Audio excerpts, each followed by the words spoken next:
వక్ఫ్ సవరణ చట్టం 2024లో BJP government పార్లమెంట్లో ఈ బిల్లు ప్రవేశపెట్టడం జరిగింది. దాని తర్వాత దానిని జేపీసీకి పంపించడం జరిగిన విషయం మనకందరికీ తెలిసిందే. దాని తర్వాత తిరిగి వాళ్ళు పార్లమెంట్లో ప్రవేశపెట్టడం జరిగింది. ఈ వక్ఫ్ సవరణ చట్టం ముఖ్య ఉద్దేశం ఏమనగా మైనార్టీలకు సంబంధించిన ఆస్తులను బీజేపీ ప్రభుత్వం కబలించాలని చూస్తుంది. ఈ బీజేపీ మిత్రపక్షాలైన ఆంధ్రప్రదేశ్ లోని తెలుగుదేశం పార్టీ మరియు బీహార్లోని జేడీయూ పార్టీల మద్దతు లేకుంటే ఈ వక్ఫ్ సవరణ చట్టం పార్లమెంట్లో వీగిపోతుందనే విషయం మనకందరికీ తెలిసిందే. కానీ ఈ రోజు వరకు కూడా ఆంధ్రప్రదేశ్ ముఖ్యమంత్రి వర్యులు నారా చంద్రబాబు నాయుడు గారు ఈ వక్ఫ్ సవరణ చట్టాన్ని అడ్డుకుంటామని మరియు దీనికి వ్యతిరేకంగా ఓటు వేస్తామని ఇంతవరకు మన ముస్లిం సమాజానికి ఎటువంటి హామీను ఇవ్వలేదు. కానీ మనం చూసుకుంటే ఈ ఆంధ్రప్రదేశ్ గవర్నమెంట్ ఈ పవిత్ర రంజాన్ మాసంలో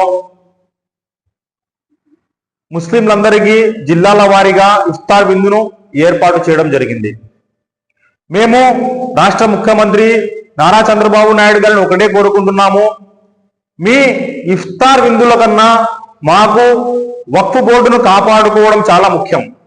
అందుకోసం దేశవ్యాప్తంగా వాళ్ళు ముస్లిం సంస్థలు మరియు ఆర్గనైజేషన్లు పొలిటికల్ పార్టీలు ఒకే నినాదంతో ఏదైతే బీహార్లోని నితీష్ కుమార్ గారి ఇఫ్తార్ విందును బాయ్కాట్ చేశారో అదేవిధంగా ఆంధ్రప్రదేశ్ గవర్నమెంట్ కూడా ముస్లింలకు ఇచ్చే ఈ ఇఫ్తార్ విందును కూడా ముస్లిం సమాజం అందరము కలిసి బాయ్కాట్ చేయాలని ఈ సందర్భంగా మేము పిలుపునిస్తున్నాము.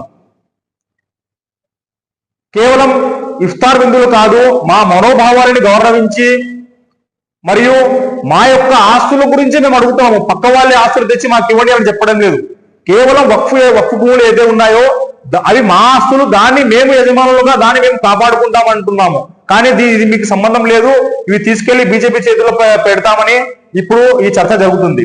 దయచేసి రాష్ట్ర ముఖ్యమంత్రి వర్యులు నారా చంద్రబాబు నాయుడు గారిని ఒకటే కోరుకుంటున్నాము, మేము ఈ వక్ఫ్ సవరణ చట్టానికి మీరు మద్దతు ఉపసంహరించుకుంటే ఖచ్చితంగా మీ యొక్క ఇఫ్తార్ విందును ప్రతి ఒక్క జిల్లాల వారీగా ముస్లింలు స్వీకరిస్తారని, కాని పక్షంలో ఏదైతే జమియతే ఉలమా హింద్ నాయకులు అర్షద్ మదనీ గారు పిలుపునిచ్చారు, ఈ వక్ఫ్ సవరణ చట్టానికి మద్దతు ఇచ్చే ఏ పార్టీ యొక్క కూడా ఇఫ్తార్ విందులను మరియు ఈదులను వాళ్ళ యొక్క ఈద్ గిఫ్ట్లను కూడా స్వీకరించొద్దు అని పిలుపునిచ్చారు. ఆ పిలుపులోని భాగంగానే social democratic party of India Nandyal జిల్లా తరపున కూడా మేము నంద్యాల జిల్లాలోని ఉలమాలను మరియు మత సంస్థలను మరియు ఆర్గనైజేషన్లను మరియు ఇతర పొలిటికల్ పార్టీలను విజ్ఞప్తి చేస్తున్నాము. దయచేసి ఈ టీడీపీ గవర్నమెంట్ ఇచ్చే ఇఫ్తార్ విందులను మనమందరం ఏకపక్షంగా ఉండి బాయ్కాట్ చేద్దాము. మరియు వీళ్లకు తెలియాలి మా నిరసన మేము తెలియజేస్తున్నాము. మేము చంద్రబాబు నాయుడు గారి కానీ మరియు టీడీపీకి కానీ వ్యతిరేకం కాదు, కేవలం మీ ఏదైతే వక్ఫ్ సవరణ చట్టానికి మీరు మద్దతు ఇవ్వాలనుకుంటున్నారో దానికి మాత్రమే వ్యతిరేకం. కావున మా యొక్క నిరసనను ఈ విధంగా మేము తెలియజేస్తున్నాము.